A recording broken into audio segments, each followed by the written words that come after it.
about this? Do we use this? Or is it?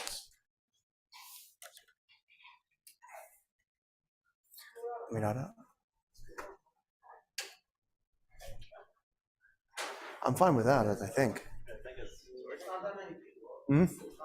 I'm fine with that. Oh, it's working. Okay. Okay. So the topic of this class is about changing halacha, right?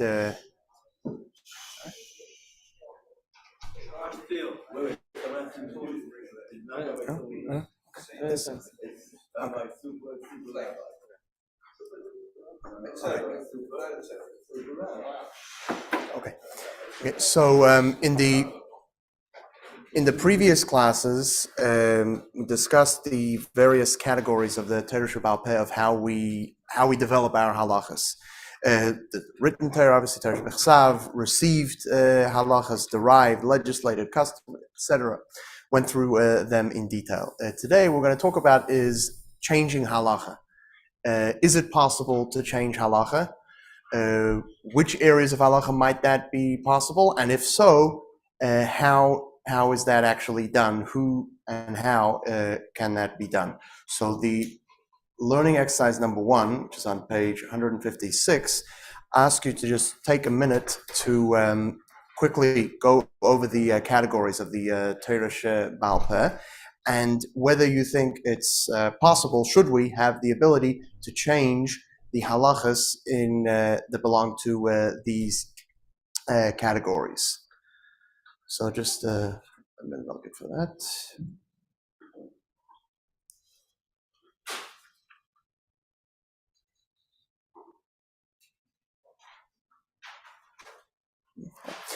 So we start with a text from Mishnah Torah from the Rambam, Hilchos Yesodei HaTorah, about just the first most basic principle about changing the halachas of the Torah.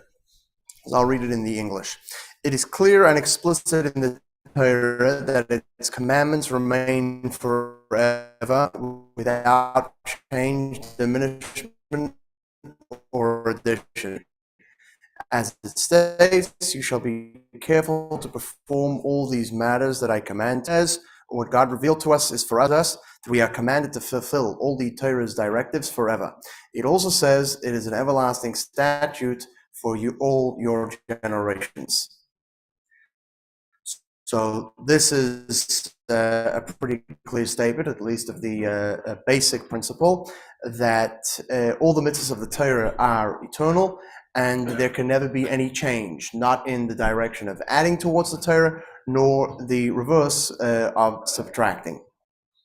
Text 1b is also from the Rambam. This is from the Yud Gimel Ikrei HaEmunah that the Rambam establishes in Sanhedrin, the Hakdama to Perek Chelek. This is the 9th one. The 9th fundamental principle concerns nullification, that the Torah of Moshe will not be abolished and that God will not give another Torah. There will be no additions to the Torah, nor any subtractions from it, neither in its text nor in its received explanation. So here, Rambam, in the last few words in this text, he's specifying for us when he says that there can be no change to the Torah, what aspects, what elements of the Torah is he referring to? And he tells us, neither in the text of the Torah, meaning the Torah shebechsav, nor in its the bepirush, nor in its received explanation. So that's the first category, referring to the first category of Torah shbaal peh, the received, the halachas l'Moshe Sinai, etc., that were given to Moshe Rabbeinu and passed on from then generation after generation. So these are the categories in which there can be no change, neither addition nor subtraction to the Torah. So this leaves open the possibility that perhaps maybe there can be some change made in the other categories, and we'll get to that indeed later. But first, we'll talk about why change is not possible in the Torah shebechsav and in the received element of the Torah shbaal peh. So we'll take text 2, which is from the Tanya, and the Alter Rebbe here is explaining what Torah and mitzvahs really are. The Zohar states that the Torah and God are one. This means that the Torah is nothing other than the expression of God's wisdom and will. Chachmasei u'ritzonei shel HaKadosh Baruch Hu. God compressed his will and wisdom within the 613 commandments of the Torah and their laws. He did this so that each soul, though invested in a human body, should be able to intellectually comprehend his wisdom and will and live accordingly in action, speech, and thought. When this occurs, the Torah and its commandments encompass the whole person, and the person is completely and literally bound up with God in the bundle of life. So the Alter Rebbe here defines Torah as Chachmasei u'ritzonei Yisbarach, the Eibishter's wisdom and his will. So this definition of Torah can teach us a few basic points. Number one is, just as the Eibishter himself transcends all of any physical experience or definition and limitations, he's not restricted by the world in any way.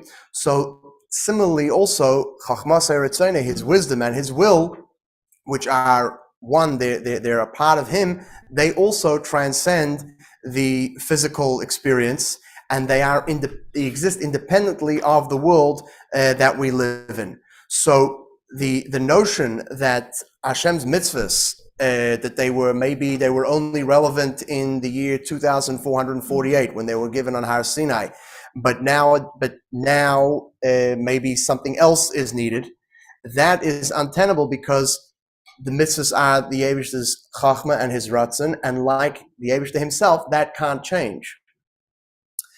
Number two, second point, is that just as Hashem himself doesn't change, so his own chachma and his ratzon, his wisdom, his desires, also can't change. Therefore, it has to remain. The Torah has to be unchangeable. And number three, if we would change the Torah, then we would have a completely new thing. It would no longer be the Eibishter's chachma and his ratzon. It wouldn't serve the purpose of Torah. It wouldn't be a way in which we can connect to the Eibishter, and wouldn't help enable us to have a relationship with the Eibishter, which, as the Alter Rebbe tells us in this text, is the purpose of Torah and mitzvahs. So text number 3 is from the Zohar, and it further underlines why the very notion, the hava mina, that maybe we could or should change a mitzvah in the Torah, why that's completely misguided.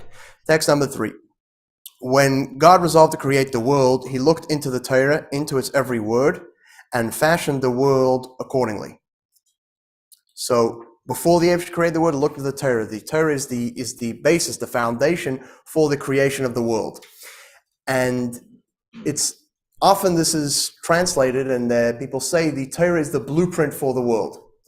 But that's not a very accurate rendering, because a blueprint is something that's only needed, or it's only really operative before the house, let's say, is constructed. Before you want to build a house, you've got to have a blueprint. You look at the blueprint, and based on that, you build the house. But once the house is built, you can make changes to it and alterations to it. People renovate their houses, and it departs from the original blueprint, because the blueprint is only necessary for the moment of construction, or should we say creation.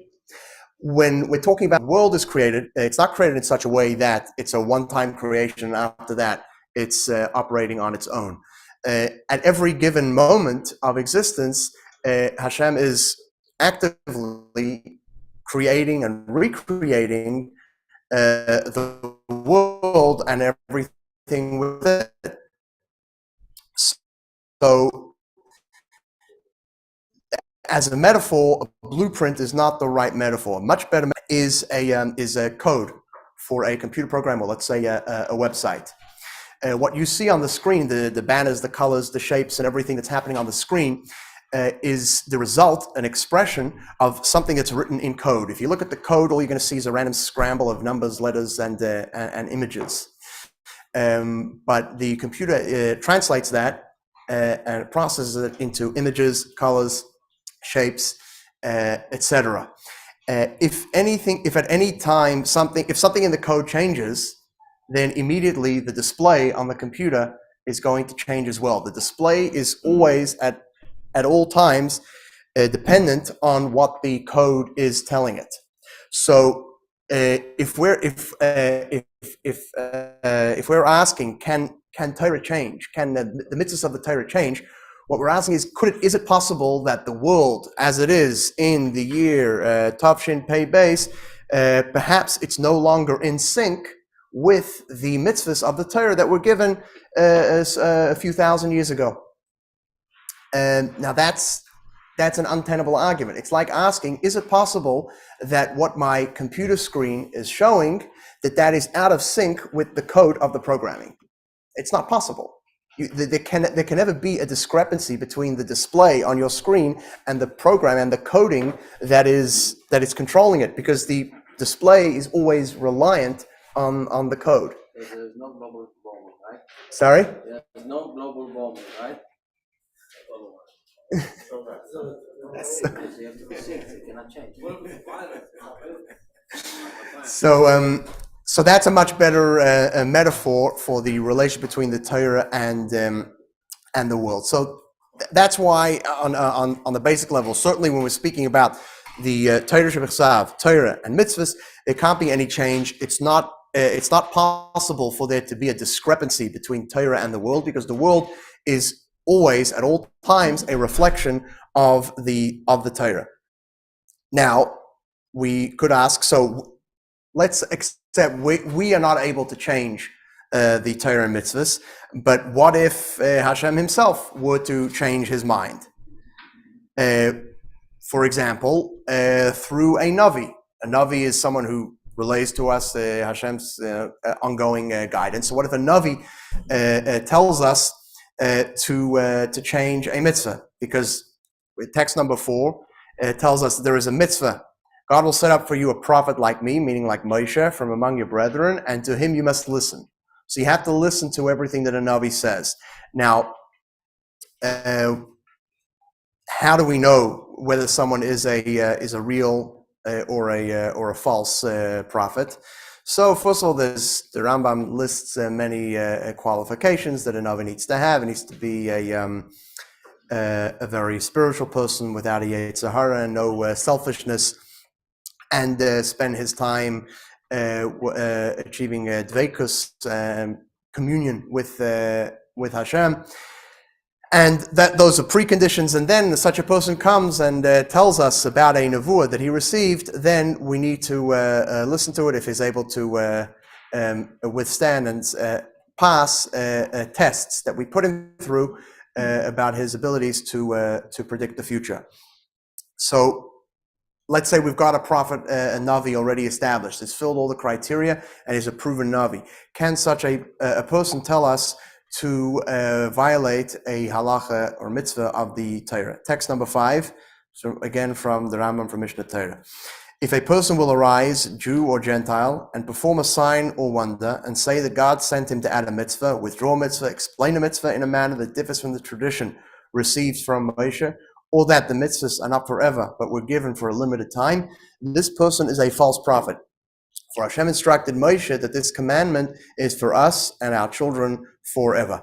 So even if a person is already pre-established and verified as a Navi, the moment he tells us to violate a certain mitzvah, then that immediately invalidates him, even though until now he'd passed all the tests that we gave him. So Reb Sadiga, and this is text number 6, expounds on this and gives us a mashal to understand what's happening over here. Some say that in the same way we believe Moshe because he performed wonders and miracles, so we must believe a prophet who wants to abrogate the Torah if he performs wonders and miracles. And this sounds, he's saying, some say this sounds like the claim of Christians. I was greatly astonished when I heard this remark. We did not believe Moshe only because of his miracles. We believed him and all other prophets because they called upon us to do something that did not go against one of our fundamental beliefs. When we heard their words and they met this criterion, we asked for signs. And when they provided signs, we believed them. But if someone calls upon us to do that which goes against one of our fundamental beliefs, we don't ask for any signs. No sign can support the impossible. And he gives a good example. This is similar to two people, Reuven and Shimon. appearing at a trial. If Reuben claims from Shimon something in the realm of possibility, for example, he owes me 1,000 dinar, the judge will ask him to produce witnesses, and if he does so, the money will be awarded to him. But if he claims something in the realm of the impossible, such as he owes me the Tigris River, his claim will be void from the outset because no one owns the Tigris. It is inconceivable that a judge would even ask for witnesses to substantiate this claim.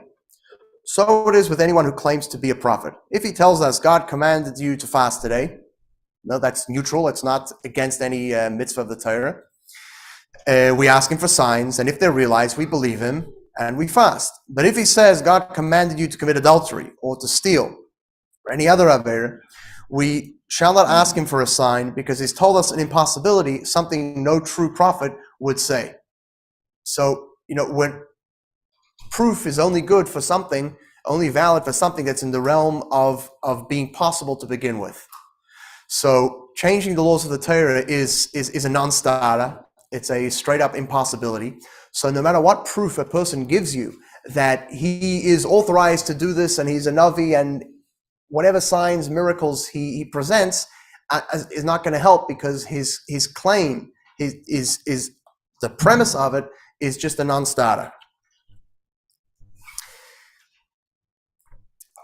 So text 7 is from the Chassam Sofer, and he tells us, why this is so important. What would be the case? What would actually happen if we didn't have this rule? If Nevi'im were allowed to make changes to the mitzvahs of the Torah? The notion that the Torah is not in heaven and that a prophet may not innovate anything after Sinai is the foundation and the root of the entire Torah. If not for this principle, we would be left without any Torah at all. I refer to the anecdote recorded in the Talmud where a heretic argued that since the Jews were exiled from their land, the Torah of Moshe was revoked and a different Torah was given in its place. This is the Christian claim. Possibly, such people could perform signs and miracles by means of deception or sorcery. In fact, the prophet of the Ishmaelites did so. If you ask me, Chassam Sofer is actually probably referring to the Christians. He probably uses the word Yishmaelim just in order not to get the censor upset with him, because he lived in a Christian country. And Shabtai Tzvi said that the Torah prohibitions became required mitzvahs, and required mitzvahs become forbidden. Everything that's mutter becomes asur, and reverse. Even if we would not believe this, to nullify the entire Torah at once, if we would believe such people ever, then not a single commandment would remain unaltered. Every individual would say, I had a dream that this type of fat is prohibited, the other is permitted, and so on, and the Torah would fade away. As soon as you open up the Torah to the mitzvahs, to any change, you're undermining the entire enterprise. So today you'll start with one mitzvah, just a few mitzvahs, but once you've undermined that principle, sooner or later the whole structure is going to fall down, and everything will change, and everything will get thrown out. If a Navi does claim that we're supposed to change the Torah, so any miracles, wonders that he performed, we disregard them. Either he's fooling us, somehow is pulling our leg, or he's using powers of magic, luck, whatever it is. It doesn't actually matter how he's doing it. We just know that it's not real. But it actually goes even further, because even if we have a baskol, a voice coming from heaven that we know and accept is real, even that can't make us change any of the mitzvahs of the Torah. There's a very famous Agadah in the Gemara about this. It's about the Tanur Da'achnoi, the oven, and this particular type of oven is called the Achnoi. Just briefly, what the discussion is about which kalim, which utensils or vessels are makabel tuma. So the halacha is that only a proper, fully fledged keli is makabel tuma. A broken keli, which is separated into its parts, is not makabel tuma. So the discussion comes about the tanur da'achnoi, whether it's makabel tuma or not, because this particular oven is constructed in a way where you have different shards, pieces of clay, and I don't know exactly how it's done, but there's layers of sand in between them, and then it's sealed, and this is how the particular oven is built. So the important thing over here is that the oven is built out of different shards, different pieces. So these pieces generally, each piece on its own certainly wouldn't be makabel tumah. That would be accepted by everyone. The question is, once you take them all together and it's formed in the way of this particular tanur, how this tanur is done, whether it's now considered that it's all put together, now it's a valid keli and therefore it should be makabel tumah, or do we say no? We look at the parts. It's not a single proper unit. It's just a whole bunch of different shards, and therefore it is not makabel tumah. So text 8a. If an oven is constructed out of layers of clay coils and sand is placed between each layer, Rabbi Eliezer declares that oven to be permanently pure, meaning it can never become tameh, while the sages declare it to be susceptible to ritual impurity. And this is the achnoi oven. So such a debate, the way it's resolved, and this was discussed in previous lessons, a debate like this is resolved by a vote of the Sanhedrin. So the Sanhedrin had heard this case and this dispute, the Rabbi Eliezer and Chachamim, and the majority they ruled with the Chachamim and against Rabbi Eliezer. The Gemara tells about this. Then the Gemara goes on to tell us what happened after the ruling was made. That's 8b. On that day, Rabbi Eliezer brought forward every imaginable argument to prove that the achnoi oven is not subject to ritual defilement, but the sages did not accept his arguments. Said Rabbi Eliezer, if the halacha agrees with me, let this carob tree prove it. Thereupon the carob tree was uprooted and moved a distance of 100 cubits. Others say 400 cubits. No proof can be brought from a carob tree, the Chachamim responded. Again, Rabbi Eliezer said to them, if the halacha agrees with me, let the stream of water prove it. And then the stream of water began to flow backwards. No proof can be brought from a stream of water, replied the Chachamim. Again he urged, if the halacha agrees with me, let the walls of the academy prove it. Whereupon the walls inclined to fall. But Rabbi Yeshua rebuked the walls, saying, scholars are engaged in halachic dispute. What right do you have to interfere? So the walls didn't cave in deference to Rabbi Yeshua, nor did they resume their upright position in deference to Rabbi Eliezer, and they're still standing thus inclined, half collapsed. The Leaning Tower of Pisa. Again, Rabbi Eliezer said to them, if the halacha agrees with me, let heaven prove it. Right? So even his non-conventional methods didn't convince anyone, so he went for the nuclear option. And he says, the heaven will prove it. And indeed, a heavenly voice, a baskal, comes out and says, why do you dispute with Rabbi Eliezer? The halacha follows his opinion on all matters. And Rabbi Yeshua rose to his feet and exclaimed, the Torah is not in heaven. What did he mean? So Rabbi Yirmiyah explains, from the day the Torah was given at Sinai, we pay no regard to heavenly voices. For you have already, the Eibishter himself, already written in the Torah, follow the majority. So now's not the time to discuss all of the details of this Haggadah and all the symbolism and what is the carob tree and the stream, what they symbolize. There's a lot of mefarshim discussion about that, but that's not what we're not looking at the Haggadah element of this. We're looking at the halacha element of this piece. And what we see here is that it's not only miracles, but even a baskal. And no one in this Gemara, it's not that anyone contested and said, "Oh no, that's not a real baskal. I don't believe it. Maybe it's a tape recorder. Who knows?" No one claimed that. They all accepted that the baskal is real, and they said even a baskal is not going to change the halacha. So. Nothing, even a baskal, even the Eibishter himself, Kaviyachol, trying to tell us that the halacha should change, even that is insufficient, and the halacha can't be changed. Which leads to the question: if Rabbi Yeshua was right, and that's how the halacha is, right? So why was there a baskal? Why did a baskal come out and tell us to change the halacha if we're not allowed to listen to it? Why would the Eibishter tell us something that we're not allowed to listen to, right? It doesn't make sense. What's he trying to achieve over here? So the Ben Ish Chai is in text number 9 explains what the purpose of this was. Certainly, it was God who caused the miracles and the heavenly voice that supported the view of Rabbi Eliezer. He did so in order to secure the future of the Torah upon a steadfast foundation. God knew that the sages were resolute and truth-seeking. He knew that the miracles and the heavenly voice in support of Rabbi Eliezer would not convince the sages to contravene even one command of the Torah, including the instruction to follow the majority. God therefore caused the miracles and the heavenly voice so that the sages' disregard of it would generate an important precedent for future generations. No person would ever be able to nullify even one word of the Torah. For even the miracles, even the miracles and the heavenly voice could not persuade the sages to change a Torah law, certainly then nothing would be able to persuade us to do so. God intended that the awesomeness of the story and the publicity it engendered should result in its lesson remaining with the Jewish people for all generations. So Ben Ish Chai tells us that, of course, the Eibush never intended for us to follow this baskal.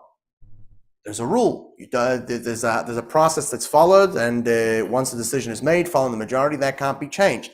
And that is exactly why the baskal came out and said something different, because it wanted to establish, and there's no greater proof than this, the highest level of intervention possible, where it's the Eibush himself, Kaviyachol, coming to us and telling us to change. And the fact that Chachamim then stood firm and said that, no, this is not how the process works. This is not how the Torah is decided. This is an example that establishes the premise, and for us as well, to know that nothing can ever change anything in the Torah, because we already tried the most extreme option, and even that couldn't change anything. So this is all regarding the Torah Shebichsav, the written Torah, and the received element of the Torah shbaal Peh, those halachas l'Moshe Sinai that were given at Har Sinai and relayed through the generations Baal Peh, orally.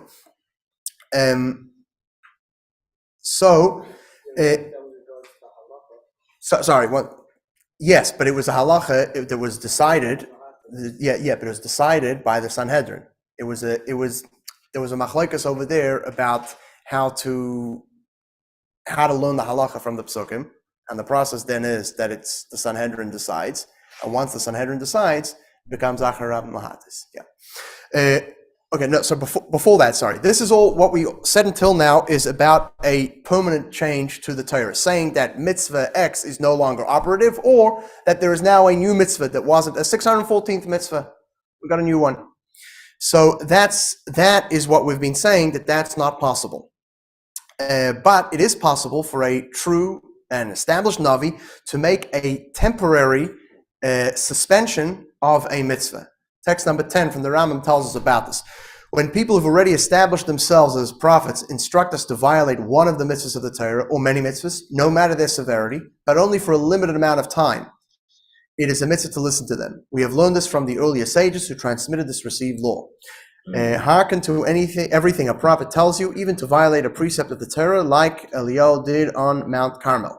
But only do so if this is a temporary instruction, and do not hearken, even temporarily, if he tells you to serve idols.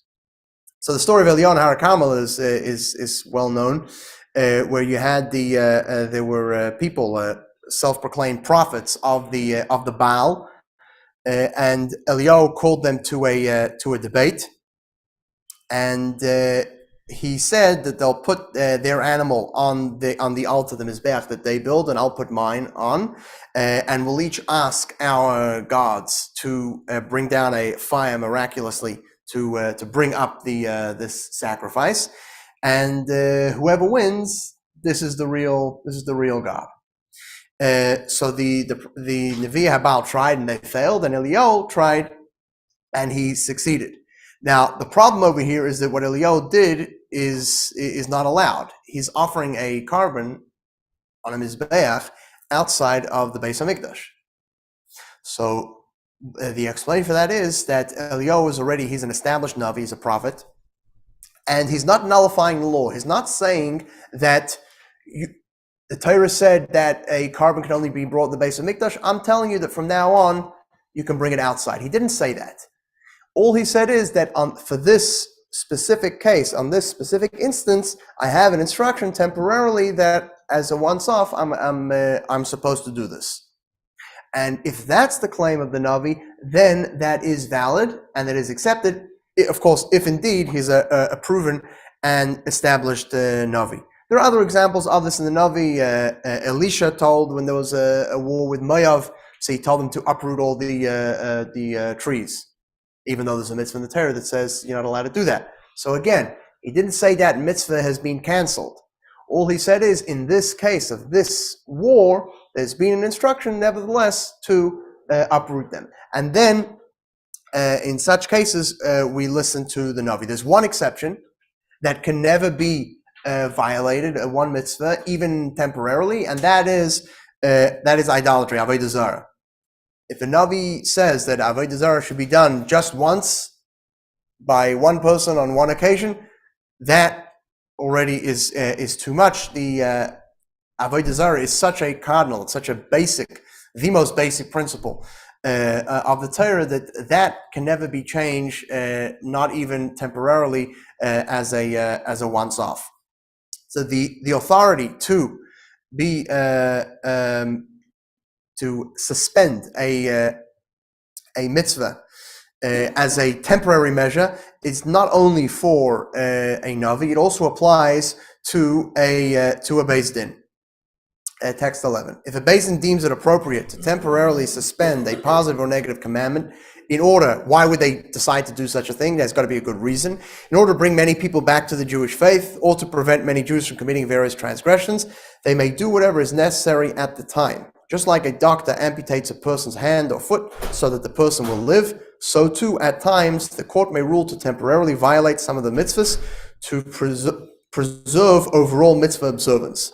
In this vein, the sages of the previous generation said, desecrate one Shabbos for a person's sake so that the person will keep many more Shabbosim. An example of this happened at the time of the second Beis Hamikdash, where Alexander the Great conquered the Eretz Yisrael, and the Kohen Gadol at the time was Shimon HaTzadik, and he went out to meet him dressed in all of the begadim, all the clothing of the Kohen Gadol. Now that's something that usually would be usher. You're not allowed. The Kohen Gadol is only allowed to wear that when he's actually working inside the Beis Hamikdash. And on this occasion, however, Shimon HaTzadik did it with the authorization of the Sanhedrin. He did this because this was a very critical, very dangerous moment in history with a new king who's conquering and who could destroy the Beis Hamikdash and cause a lot of problems for them. So he wanted to make a very good impression on him, and the more wearing all of the full begadim of the Kohen Gadol would make a better impression. So that's an example of an instance where a Beis Din decided that temporarily on this one occasion we're going to suspend the general prohibition on a Kohen Gadol wearing this clothing outside of the Beis Hamikdash. That's an example of it. But it's extremely rare, and it's certainly not done by Batei Din after the time of the Gemara. The only instances where you do find this kind of idea being invoked of going against the mitzvah of the Torah as a Hiras Shah, as a temporary order, is you find some about the different punishments. The Torah has punishments, for different crimes, and the Gemara already tells us that if the Chacham of a certain time see that a certain punishment is not enough to deter people from this Aveira, they can give people a more severe punishment, like people that were put to death. The Gemara tells us for violating a malacha d'Rabbanan on Shabbos, for which al pi Torah there would be no death penalty. To kill such a person generally would be leisertzach, murder. Yet, as a temporary measure, because of the needs of the time, it was allowed. And the other area where it's expressed also the Hefker Beis Din Hefker, where Torah says that something belongs to you, and yet the Beis Din have the power. Not everyone agrees that a Beis Din nowadays has this power, but some do believe that they do. So they can come and say that, no, we are making this thing that belongs to you is now no longer yours. Hefker. So those are the only areas where we see this even contemplated, that we can temporarily go against a mitzvah of the Torah, certainly as it is Bisman Hazeh. Sorry? That was discussed earlier in a previous lesson, I believe, no?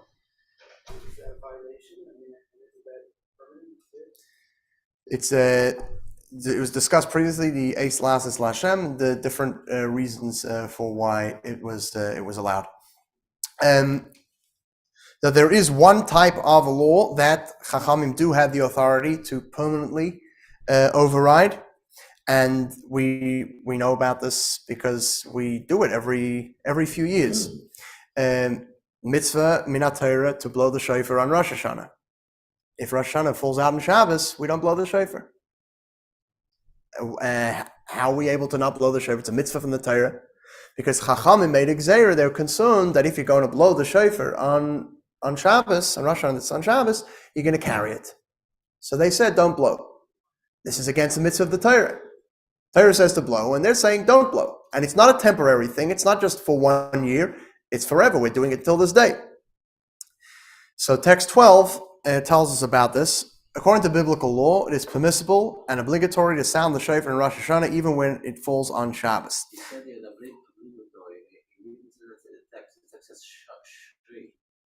Shari, it's allowed. Yeah. You're not allowed, you're mechuyev. In the notion of the Gemara, you already see something here. All right. Okay. However, the sages decreed that we should not do so, as was stated by a Rabbi. For Rabbi stated, everyone is obligated to hear the shofar in Rosh Hashanah, but not everyone knows how to sound the shofar. Sages made their enactment not to sound the shofar when Rosh Hashanah falls on Shabbos, lest someone take the shofar by hand and go to a knowledgeable person to learn, and thereby carry 4 cubits, Arba Amos, in a Rishus HaRabin. The same applies to taking the lulav when Sukkot falls on Shabbos, reading Megillah on Purim when it falls on Shabbos. So for hundreds of years, and we still do till today, Rosh Hashanah, first Sukkot when it falls on Shabbos, we're not makayim the mitzvah. And this is allowed. This is an exception to the general rule because it is a gzeira of Chachamim that the entire purpose of the gzeira is to serve as a fence, as a protection for the halachas of the Torah. When Chachamim's motivation in making a gzeira that's abrogating a mitzvah of the Torah, when their motivation is in order to protect the Torah, to sustain the Torah, then they have this authority. And this authority is not to tell us to go and do an aveira, actively go and do something against the Torah. That's not allowed. But when it's to tell us that there is a mitzvah's essa from the Torah to do this, but you should not do anything, just be passive. Not blowing the shofar in Rosh Hashanah is a passive violation of a mitzvah. The mitzvah is to blow, and you didn't blow passively. So in such cases, a shbaal taisa, in these cases, Chachamim have the ability to uproot, even in a permanent way, a mitzvah from the Torah, and that's all because their concern here is to uphold the Torah and mitzvahs as a whole in general. When you have 2 mitzvahs here that are potentially coming into conflict with the Rosh Hashanah, the Shofar, and the Shabbos, so then they have the ability to tell us which one takes precedence and which one we put aside. So until now we've discussed the Torah Shebechsav, the written Torah, and the received element of the Torah Sheba'al Peh. Now we'll move to discuss the derived element of the Torah, Torah Sheba'al Peh. And this is text number 13. If the Sanhedrin use one of the hermeneutic rules, one of the Yud Gimel Midas, Shater and the rest of Bahen, as per their perception, to derive a law and rule accordingly, and another court arose afterward whose reasoning dictated to revoke the previous ruling, they may revoke it and rule according to their perception. As it says, you shall go to the judge who will be in those days. This indicates that people are obligated to follow the court of their own generation. So when we have a halacha that's not halacha l'meisha Sinai, it's something that was derived, it's addressing a detail that the Torah Shebechsav didn't tell us, and neither did the Halacha L'Moshe Sinai. It was arrived at through analyzing the psukim of the Torah, applying the Midas Torah and the Resh Span, and derived a halacha. So even after the Sanhedrin has already ruled and accepted that derivation as a halacha, it can be changed by a later Sanhedrin if they rehear the case and decide to change it. Now, now, this doesn't mean that any one person has the authority to change anything. It's only the Sanhedrin, and every person. And it doesn't matter if he personally thinks that there's a mistake happening. Every person needs to listen and follow the Sanhedrin of their time. And the same.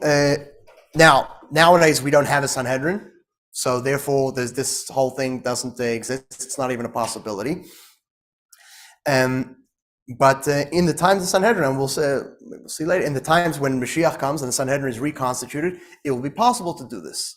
And this is how we're told that in the time being Moshe Mashiach, the halacha, which until now is followed Beis Hillel, is now then going to follow Beis Shammai. How's that possible? How can that change? So the answer is that we're talking about those the machlokes of Hillel and Shammai is about how do we derive a certain halacha from the Torah. It's all about the derived element of Torah shbaal peh. The Sanhedrin way back decided, like Beis Hillel, we have no authority to change that because we don't have a Sanhedrin. But b'yemei Mashiach, another Sanhedrin come around, they can adjudicate this question, and they can then rule according to Beis Shammai.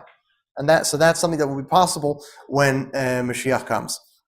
Now let's move on to the next category when we're talking about Gezeres of Chachamim, rabbinic legislation. So here also, change is possible, but there are strict rules for how it can be done.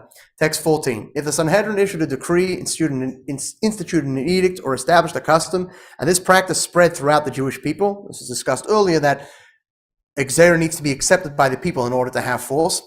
But a later court arose and sought to nullify the original order and eliminate the original edict, decree, or custom. The later court does not have this authority unless it surpasses the original court in wisdom and in number. So it means that has to be more chachamim who are part of this decision, and they have to be greater in their knowledge and their wisdom than the original one. If it surpasses the original court in wisdom but not in number, or in number but not in wisdom, it cannot nullify its rulings. Even if the rationale for which the original court instituted the decree or the edict is nullified, a later court does not have the authority to negate their rulings unless they are greater.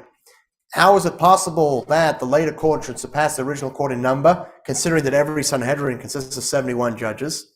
This refers to the number of Chachamim in the generation who endorse the Sanhedrin's rulings. Sanhedrin is a fixed number, it's always 71. But you can have a larger amount of Chachamim that are active at the time and that are endorsing the Sanhedrin's decision. So if that number of those Chachamim is greater, and they're also greater in terms of their knowledge of Torah, then they are able to overturn a Gzeira of the earlier Chachamim. So it can be overturned, but only if the subsequent Chachamim are greater and more numerous than them. This is referred only to Sanhedrin, or if a person from the Maram would make it serious? No. You need to have a Sanhedrin. You need to have a Sanhedrin for it.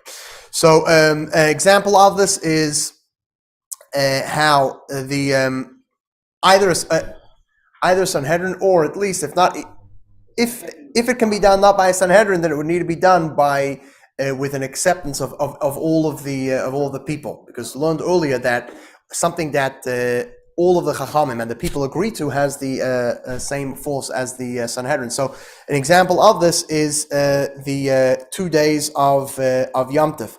2 days of Yom Tov originally started, why? Because there were Eidim, witnesses, who would come about when the Rosh Chodesh is, and sometimes he didn't have enough time to notify everyone when Rosh Chodesh is. So people who live far away, they wouldn't always know. So they would do 2 days Yom Tov, because maybe the Rosh Chodesh is on a different day. So when they changed and they started using a fixed calendar, so people all of a sudden, the reason, it would seem, for doing 2 days Yom Tov is no longer existent. We now know as a fact, we have a calendar. We can look on the calendar when Yom Tov is supposed to be. So they asked the Chachamim, the people from Chutz La'aretz, they asked the Chachamim, should they stop doing 2 days? And they were told, no, minig avesechem biyadechem. You have to continue with the minig, and they made a gezerah, chachamim, to that there should always be 2 days of Yom Tov kept in those places where 2 days were kept previously because of the situation with the Edom and notification about Rosh Chodesh. So, why did they make this? One explanation, maybe they were worried that it would the need for it would return. Maybe there would again be people who wouldn't know the date. If, let's say, there was persecution, people wouldn't know the date of the calendar. So maybe that's why. But ultimately, it goes more than that, because when you have a gzeira of Chazal, even if they give you a reason, that's not necessarily the full story. Text on 15 from the Aruch HaShulchan explains, he says this: all laws legislated by the sages have many esoteric rationales they do not reveal, in addition to the revealed rationales. So just because the simple reason for keeping 2 days Yom Tov is because there wouldn't be enough time to notify them when the Yom Tov should be, that doesn't mean that that's the only reason. In fact, there are deeper reasons for it as well. And text number 16 from... Which is about the same time that the 10 years earlier. 100 years earlier.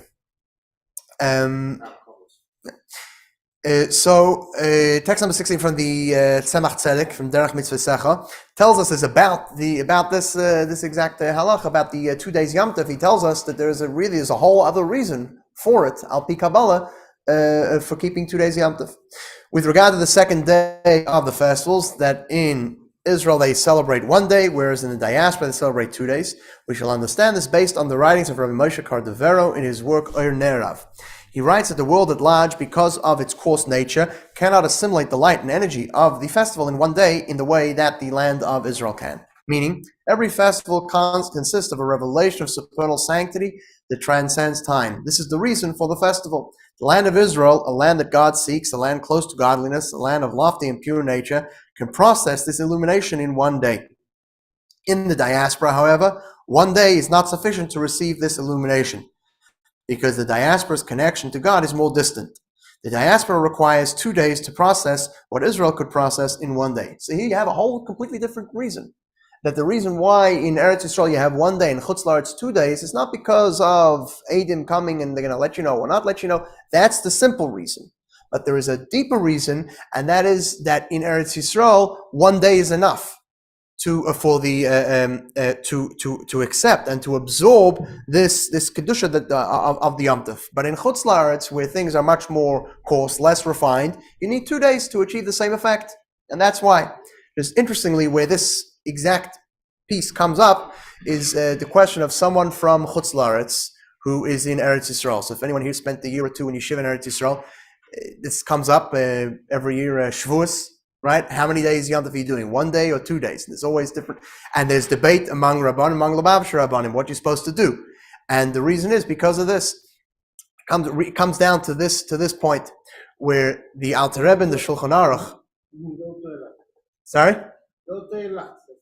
Yeah. So the Alter Rebbe in Shulchan Aruch paskins that how many days you keep depends on the person. If you're an Eretz Yisrael person, you keep 1 day. If you're a Chutz La'aretz person, you keep 2 days.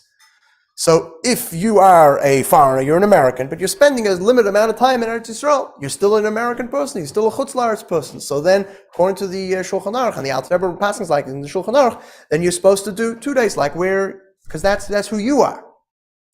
But in the Ma'adura Basra of the Shulchan Aruch, the Alter Rebbe started writing on the only managed to do it on the first few simanim. There, all of a sudden, the Alter Rebbe brings, and this is something. It's not only al pi Kabbalah. There's also halacha, poskim and halacha that hold like this as well. And the Alter Rebbe says this exact point that from the that the Derech Mitzvah that he quotes from the Ramak. So the Alter Rebbe says it over there too, and he says, and that's why it all depends on the place. And if you're in Eretz Yisrael, it doesn't matter where you're from. Whatever, that's how you do it. And so this is why you have many Rabbanim who'll say to do that. It seems that it's not completely clear whether we paskin Lamaisa like the Ma'adur Bas of the Alter Rebbe Shulchan Aruch, and that's why you had different opinions among Lubavitcher Rabbanim. But this This argument is the reason for the Yom Tov Sheni Al Pi Kabbalah comes down on the side that it all depends on the place and not the person. If you're in Eretz Yisrael, regardless of your future and previous past plans and residence, you're supposed to do like them, and if you're in Chutz La'aretz, you do like them. That's how it would be according to the reason of Kabbalah.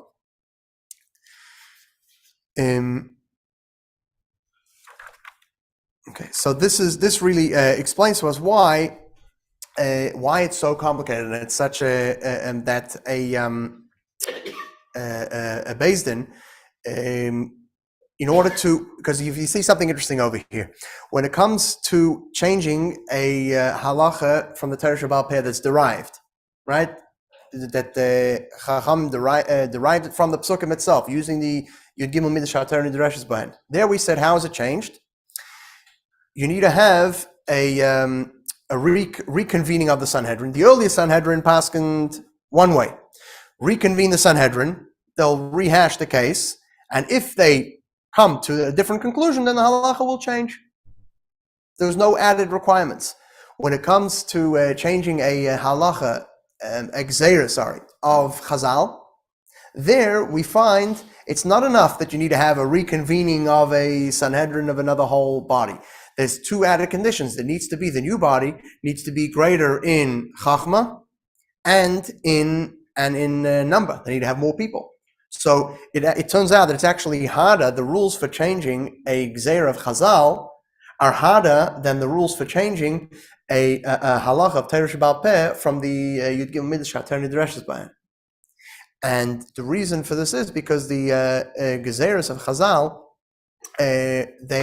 they're not technical and simple as they may seem. And even when a reason is given and that reason is technical, that doesn't reflect the whole thing. And there are deeper reasons for it as well. And in order to change it, therefore, it's a very complicated process, and you need to have these extra added reasons of qualifications for a greater basin in number and in wisdom.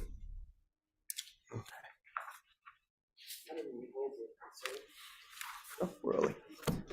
How do we switch this?